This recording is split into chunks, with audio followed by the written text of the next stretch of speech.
அவன் மேசைக்குச் சென்று இழுப்பறையிலிருந்து அந்த இளஞ்சிவப்பு அட்டையை எடுத்தான். அதை சோதித்தான். அது ஒரு நூலக அட்டை. அதில் ஒரு புத்தகத்தின் பெயர் எழுதப்பட்டிருந்தது.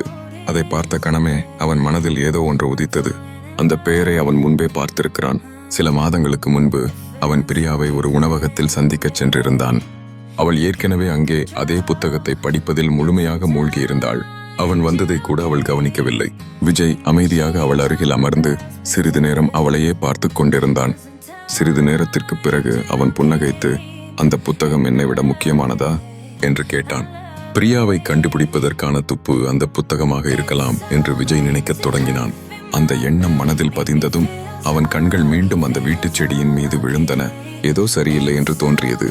அது வழக்கமாக சுவரில் தொங்கிக் கொண்டிருக்கும். ஆனால் இப்போது அது மேஜையின் மீது இருந்தது.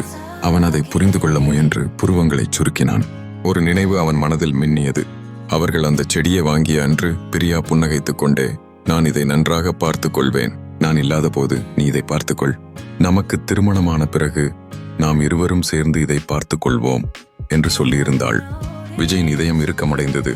அவள் இதை இப்படி விட்டுச் செல்லவே மாட்டாள், அதுவும் அலட்சியமாக. ஏதோ சரியில்லை. அவன் மெதுவாக மேஜையை நோக்கி திரும்பினான்.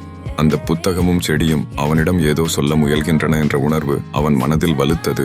இறுதியாக அவன் ஒரு முடிவுக்கு வந்தான். இந்த இரண்டு தடயங்களையும் பிரியா வேண்டுமென்றே விட்டுச் சென்றிருந்தாள்.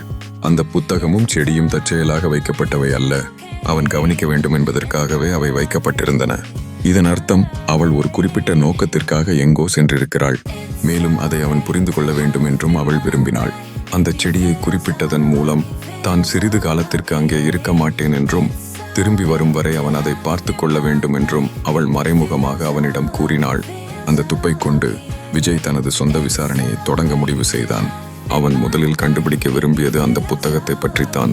மறுநாள் காலை பிரியாவின் கல்லூரியில் ஆய்வாளருக்கு விசாரணையில் உதவ வேண்டியிருந்தது.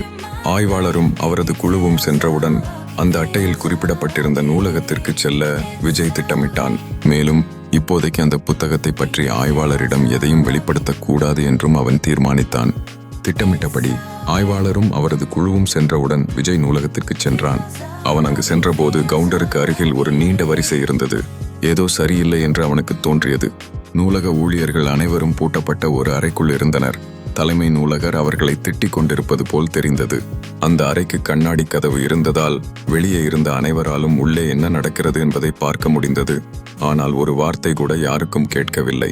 சிறிது நேரத்திற்கு பிறகு ஊழியர்கள் பதட்டத்துடன் வெளியே வந்தனர். பராமரிப்பு பணிகள் காரணமாக அடுத்த 2 நாட்களுக்கு நூலகம் மூடப்பட்டிருக்கும் என்று அறிவித்து உடனடியாக அவர்கள் வருகை தந்திருந்த அனைவரையும் வெளியேறுமாறு கேட்டுக்கொண்டனர்.